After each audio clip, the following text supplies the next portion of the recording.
Okay, so let's talk about the URL. So this is the link, the only link that you got from your profile out into the outside world, outside of Instagram. So it's really important to get this right, and there's lots of different things that you can do to continue the customer journey and to make sure you're making the most of this. So at the moment with our Cheese Posties account, this just heads straight over to the front page of our website. Now this could be okay considering we've got quite a compelling product. We've got quite a good lead page here. And we've also got a lot of press as well. We got actually featured in pretty much every single tabloid newspaper in the UK, which is very lucky. So we've got a lot of kind of social proof there. So it may be that we don't do too badly from sending our link directly to our website. Whether this is the case or not, it's worth bearing in mind all the other options that you have. So you might have a product that isn't quite as compelling, or maybe it's something that you need to convince them a bit more about. Maybe you want to get their details and contact them again via email, put them into a drip feed campaign. These are all different things which I talk about in the more advanced Instagram courses which I do. But for the time being, let me just show you a few little tricks and a few ideas which might put some thoughts in your head about what you might do with it. So again, with the customer journey, it's really important to make it as frictionless as possible and to make your customer feel as comfortable. So when they're going off Instagram, then it could be quite a jolt to end up on a website like this. When people are in a flow of looking at images and then they have to completely alter the way they're looking at things, and oh, now I'm on a website and it's in a different format and I'm not browsing pictures and I've not got hashtags to keep me safe. There's probably ways, and there are ways and means that we can actually make that journey a bit less abrupt for them, and therefore nurture them more gently into becoming a customer. So in this instance, I've actually set up an interim page which is specifically for people who come to our website from Instagram. So I've just set this up really easily using Instapage, which I'll leave the link for that below. It's a really great app for creating instant landing pages, which you can A/B test and just drag and drop together yourself. So you don't need a developer. You don't need to be shelling out lots of money to do it. So this is insta.cheeseposties.com. So I've stuck this on a new subdomain. All this is a really simple landing page which directs people through to our website.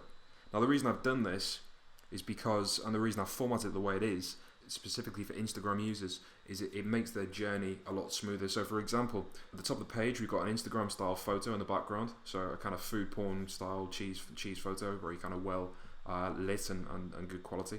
In the We Love Cheese Porn at the top, got an emoji in there, which is again is a similar format to Instagram. We've got a hashtag here, so this is really kind of taking the user more gently over into the new format. So as we scroll down, we've got a little bit of social proof. I'm going to build this out later on as well with a few more posts from customers with nice comments in the captions. And it's again from Instagram, so it's reducing the friction in the journey. Got a little bit of information on what we do. And then further down, we just get a button which clicks through, so it makes our customer double opt in to actually viewing our website now that they've got a more in brief idea of what they're going to see. So to actually implement this link and make it look as tidy as possible in here, and also to track the amount of clicks that go through, so we can see how many people actually click onto our landing page, I'm going to use this tool called Bitly. So you may or may not have come across this, but it's a really handy tool for shortening links and also for tracking links to see who clicks on them. So let me just open this up over here actually.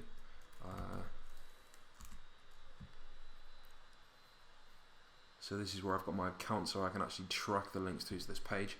So I'm going to grab the URL of our interim page, which was insta.cheeseposties.com, and then I'm going to create a bit link up here, paste the long URL, and there we go. So it's created a link for us. We can actually customize this. So I think I already used Cheese Posties, but let's take a look. Save. There we go. So bit.ly/Cheese Posties. So if we copy this link and then head over to our Cheese Posties Instagram account, we'll go to edit profile, and then in our website we're just going to paste that link in there. So the purpose I should have mentioned there for customizing the link to put Cheese Posties is because it looks a bit more comfortable to click something that has the name of the brand on there, rather than as it was originally just a string of letters and digits, an automatically generated one. So to actually put your brand name in there, it's gonna be a bit more comfortable for users to click on. They'll have a better idea of where they're going. So then we'll submit, and then head back over to our account page, and there we go. You can see bit.ly or bit.ly/cheeseposties. So then when people click on this link, it's going to direct people to our landing page. It's going to make their journey as smooth as possible. They're going to scroll down, they're going to see that learn more button, and then click through to our website. So that's just a really simple way of making that journey a bit more comfortable and building that relationship a little bit more and giving a bit more context to your customer. It's really worth bearing in mind that at this point, of coming from your Instagram account into your brand, into your business and learning what you do, people's minds aren't necessarily on the ball. They don't know who you are. They're not necessarily all that interested. So anything you can do to make that journey a lot smoother, a lot easier to understand, and a lot more visually entertaining is absolutely worthwhile.